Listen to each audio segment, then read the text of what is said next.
नमस्कार. मोगरा फुलेला भाग 23. अमेयदाने घरी आल्यावर गोंधळ घातलाच. एकतर मला त्या विषयावर बोलायचं नव्हतं, पण अनयबद्दल ठरवायला हवं म्हणून कारण नसताना घरी गेल्यावर विषय काढला. बरं, बाबांना माझ्या आणि अनयच्या कुढलेल्या नात्याबद्दल काही माहिती नव्हतं. ते त्यांना समजूच नये अशी माझी इच्छा होती. पण पण अमेयदा आज अटीतटीच्या भूमिकेत होते.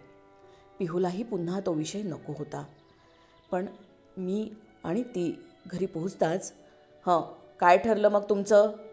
असं त्यांनी विचारलं. मी त्यांच्याकडे लक्ष न देता फ्रेश होण्यासाठी निघून गेले. पिहूला सांगितलं, "तू फ्रेश हो, जेवून घे आणि अभ्यासाला बस. तू या सगळ्यात पडू नकोस हं." मामांनी पण अमेयदांना डोळ्यांनीच गप्प केलं आणि वरवर, "अरे, जेवणं तर होऊ देत, किती दमली आहे बघ ती," असं सांगितलं. एकमेकांशी न बोलता जेवणं पार पडली. पिहू रूममध्ये निघून गेली. मी अमेयदांना विचारलं, "हॉस्पिटलमध्ये कोण आहे अनयजवळ असं नाही विचारणार का? तुम्हाला अनयची इतकी काळजी आहे, मग रात्री त्याच्याजवळ कोण थांबलं आहे हा प्रश्न तुम्हाला पडायला हवा होता." "हे बघ, उगाच असं खोचक बोलायची काही गरज नाही. मी त्याला सांगितलं होतं सुजयबद्दल. त्याला माहिती होतं की तो हॉस्पिटलमध्ये रोज थांबतो." मामा म्हणाल्या. मला नवलच वाटलं. काही झालं तरी यांना अमेयदा कसे बरोबर वाटतात. त्यांच्या प्रेमाची झापडं यांनी डोळ्यावर ओढून घेतली आहेत. मान्य आहे की जरा कमजोर असणाऱ्या मुलाकडे आईचा ओढा थोडा जास्त असतो. पण या असल्या फाजील पाठीशी घालण्यामुळेच मुलांचं जास्त नुकसान होतं हे ममांसारख्या हुशारबाईंच्या कसं लक्षात येत नाही. हुशार असलेल्या आईला गांधारी होण्याचा शाप असू नये. नाहीतर मुलं कौरवांच्या राशीत जाऊन बसतात हे नक्की. मी आज हार मांडली नाही आणि विषय लावून धरत म्हटलं, "हो, रोज सुजय थांबतोच, पण आज तुम्ही थांबायला हरकत नव्हती. तेवढंच भावाची काय परिस्थिती आहे ते तुम्हाला कळलं असतं." इतका वेळ शांत बसलेले पप्पा म्हणाले, "वाद घालण्यात काही अर्थ नाही. अनु, जा तू पण झोप. तुला विश्रांतीची गरज आहे. आपणही झोपूयात. सकाळी लवकर निघायचं आहे तुम्हाला." मी आश्चर्याने पाहिलं. उद्या हे सगळे लोक जाणार? डॉक्टर काय म्हणतात, अनयच्या तब्येतीत काय बदल होत आहेत, याच्याशी यांचं काही एक देणं घेणं नाही.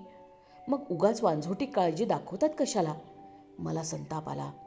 ही माणसं आपली का म्हणायची आणि त्यांना काय वाटेल म्हणून का जपायचं? मी रागातच विचारलं, "तुम्हाला म्हणजे? तुम्ही थांबताय का पप्पा?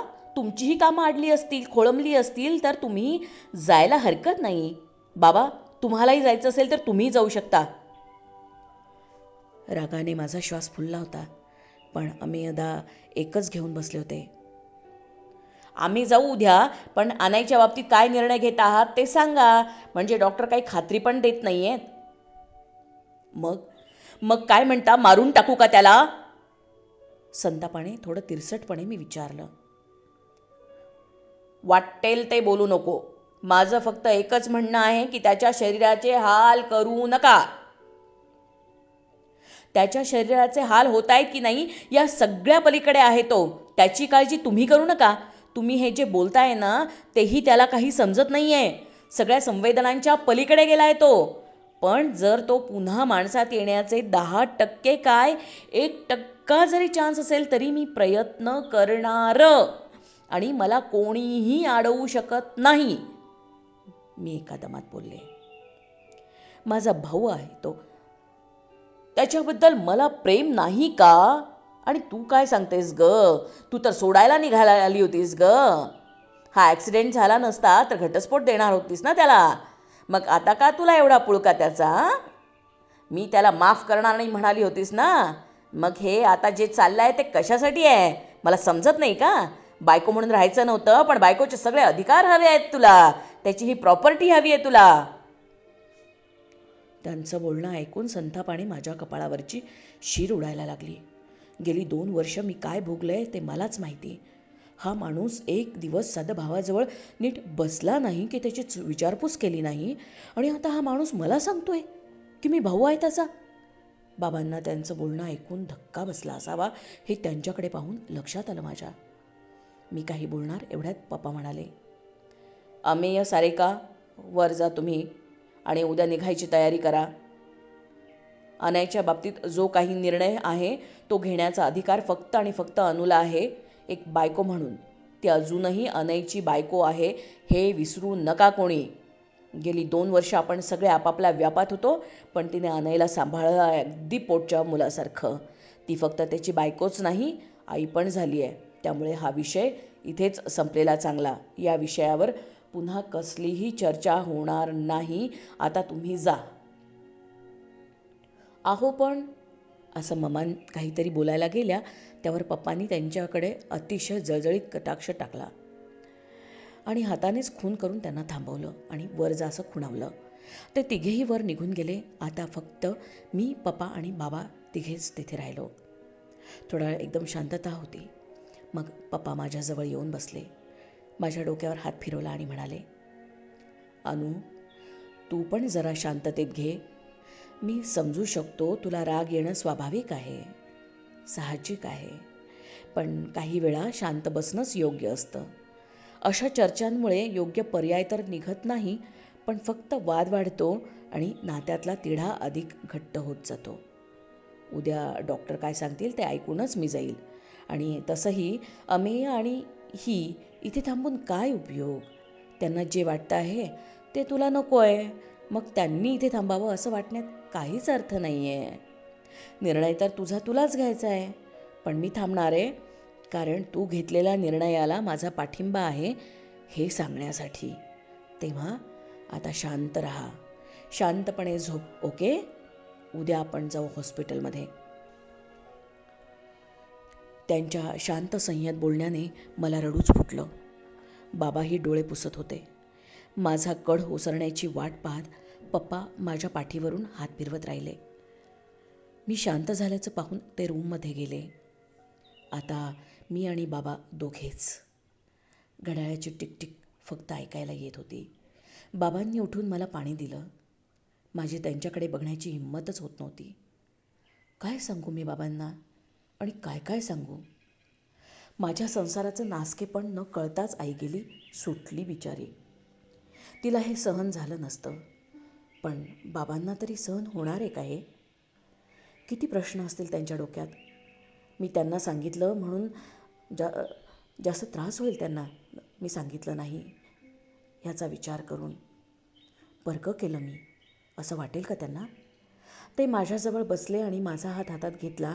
त्यांच्या तो सुरकुतलेला हात माझ्या हातावरून अतीव मायेने निःशब्दपणे फिरत होता. ही ताकद शब्दांमध्ये नाहीच. त्या स्पर्शात एक सहज साधा आपलेपणा होता. उचंबळून येऊ पाहणारा मायेचा ओलावा होता. काहीही झालं तरी मी आहेच तुझ्याबरोबर ही निश्शंक ग्वाही होती. माझा सारा विषाद, व्याप, संताप दूर करणारं सुखाचं निधान होतं ते. हजारदा हताश झालेल्या माझ्या जीवास दिलासा होता त्यांचा तो स्पर्श. मी न राहून त्यांच्याकडे बघितलं. त्यांच्या डोळ्यातलं पाणी खळकण हातावर सांडलं. माझे डोळे पुसत म्हणाले, झोप तू, दमलीस खूप, उद्या बोलू. बाबा, बाबा मी सगळं सांगेन. सांगायचं आहे, बरंच सांगायचं आहे तुम्हाला. सांगशील सावकाश. हा म्हातारा बाप काय मदत करणार तुला? असं नका न बोलू बाबा.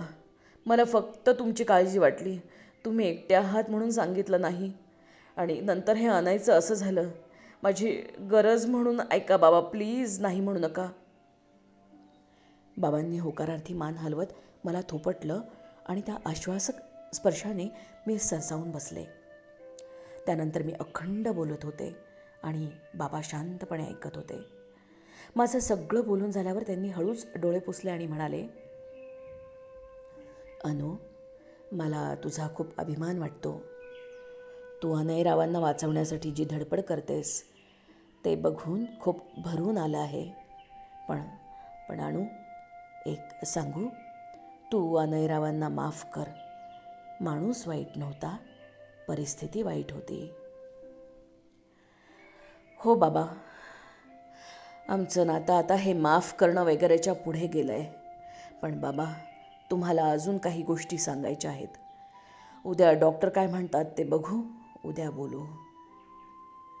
बाबा माझ्याकडे हे काय नवीन असं पाहत राहिले. मी त्यांना उद्या सांगते म्हणून खोलीत घेऊन गेले.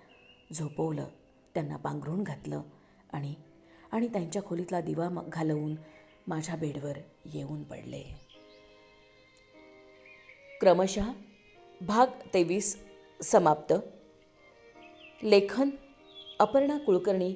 अभिवाचन अदिती पालिमकर.